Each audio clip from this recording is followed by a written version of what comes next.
ये बात है धर्मपुर गांव की, जहां कुछ न कुछ कारनामे हमेशा ही होते रहते हैं। गांव में पीयूष कई सालों बाद विदेश से लौट कर आया था, जिसे देखकर सारे गांव वाले बहुत खुश थे। साथ ही उसका छोटा भाई, जो बरसों से पीयूष का इंतजार कर रहा था। आप धोखेबाज हो, हमेशा मुझसे झूठ बोलते हो। मैंने आपका कितना इंतजार किया। अरे बाबा, पढ़ाई पूरी होगी तभी ना आऊंगा। तुम्हें तो पता है आना जाना कितना मुश्किल होता है। और अब मुझे भी आप लेकर चलेंगे ना? अभी तो आया हूँ, कम से कम चैन की सांस तो लेने दो। जब जाऊंगा तब लेकर चलूंगा। चतुर अपने साथ पीयूष को धर्मपुर गांव घुमाने ले जाता है। सब कुछ वैसे का वैसा ही है जैसे कई साल पहले था।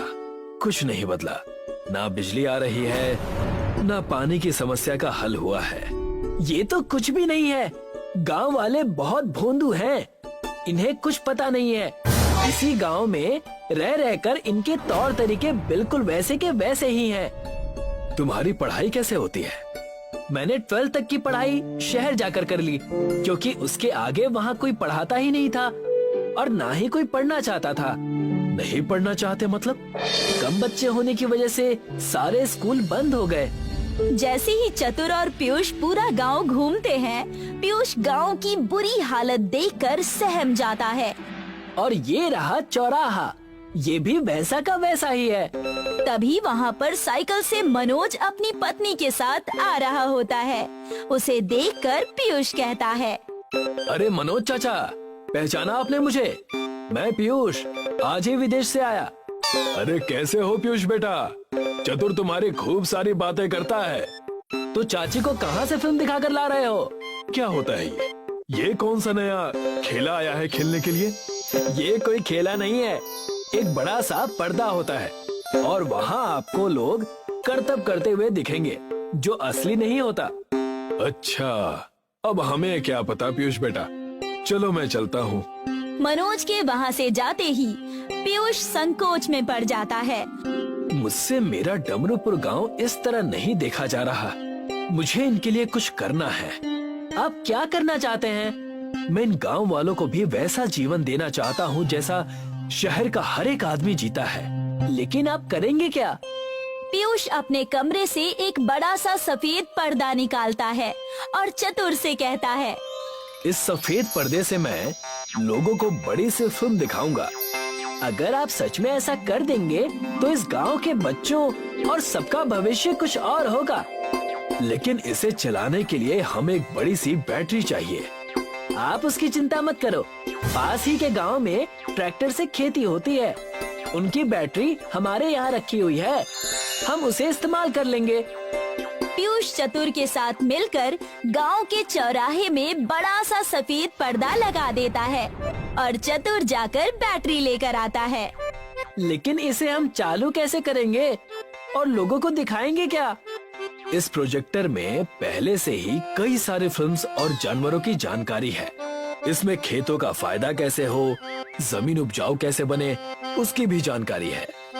फिर देर किस बात की, चलो हम जाकर गांव में प्रचार करें और शाम को सारे गांव वालों को बिठाकर फिल्म दिखाएं।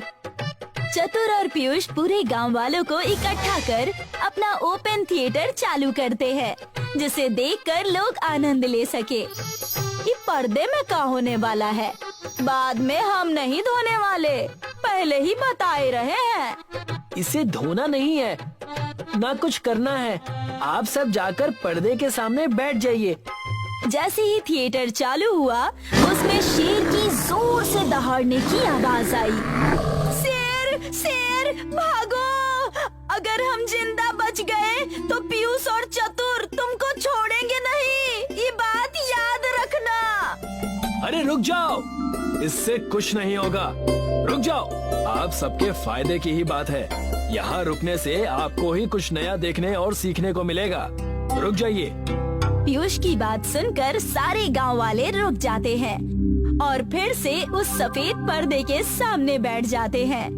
चतुर, फिर से चालू करो। जैसे ही चतुर पिक्चर चालू करता है, सारे गांव वाले बैठकर इत्मीनान से खेतों और अपने फसल के बारे में अच्छी अच्छी जानकारी लेने लगते हैं। ये जानकारी जो तुमने हमें इस सफेद पर्दे की मदद से दिलाई है, क्या इससे हमारा खेत सच में उपजाऊ होगा? जी बिल्कुल होगा। इसीलिए तो ये जानकारी मैं आपको मेरे इस छोटे से थिएटर की मदद से दिखा रहा हूँ। और क्या क्या हम इस छोटे पर्दे से सीख सकते हैं? इससे हम जानवरों का बेहतर पालन पोषण, खेत उपजाऊ कैसे करें, फसल अच्छी कैसे करें इत्यादि सारी जानकारी सीख सकते हैं। अगर ऐसा है तो खेती आने वाली है। हमें तुम इस पर्दे की मदद से जो भी जानकारी हो सब सिखा दो। और वैसा ही हुआ। पीयूष और चतुर दोनों मिलकर गांव वालों को फसलों की जानकारी देने लगे। पीयूष और चतुर के इस पर्दे वाली जानकारी ने हमें इस बार अच्छा मुनाफा दिया। सफेद पर्दा नहीं, ओपन थिएटर, और इसकी बहुत मदद मिलनी बाकी है अभी। गांव वाले अपने फसल का ख्याल उसी तरीके से रखने लगे जैसा कि उन्होंने सीखा था। कुछ महीने बीत चुके थे। गांव वाले हर खेत के फसल के पहले पीयूष और चतुर के पास जाकर फसलों को मजबूत बनाने वाली पिक्चर देखते और उन्हीं सारी जानकारियों पर अपने खेतों में अमल करते। भैया, क्या अब हम बस जानकारी ही देते रहेंगे या कुछ और भी करेंगे? तुम उसकी चिंता मत करो। जैसे ही गांव वालों को मुनाफा होगा, हम उनके लिए बड़ी सी थिएटर जहां फिल्में लग सके वैसी चालू कर देंगे। ये हुई ना बात। बस अब इस बार फसल कटने का इंतजार है। फसल काटने का समय आ गया था। पूरे साल गांव वालों ने जानकारी की मदद से खेतों में काम किया था। अब उसका नतीजा पता चलने वाला था। पूरे गांव में फसल बहुत अच्छी हुई थी। गांव वालों ने पीयूष और चतुर की आंखों में पट्टी बांधकर उन्हें बड़ा सा सरप्राइज दिया। ये रहा हमारी तरफ से छोटा सा तोहफा तुम दोनों भाइयों को। जैसे ही उनके आंखों से पट्टी निकाली गई, उन्हें पता चला गांव वालों ने फसलों के मुनाफे से एक असली बड़ा सा थिएटर गांव में बना दिया है। अरे भैया, ये देखो, हमारे लिए पूरे गांव ने इतना कर दिया। शुक्रिया तो हमें तुम दोनों भाइयों का करना चाहिए। ये सब जो भी हुआ है तुम्हारी वजह से ही हुआ है।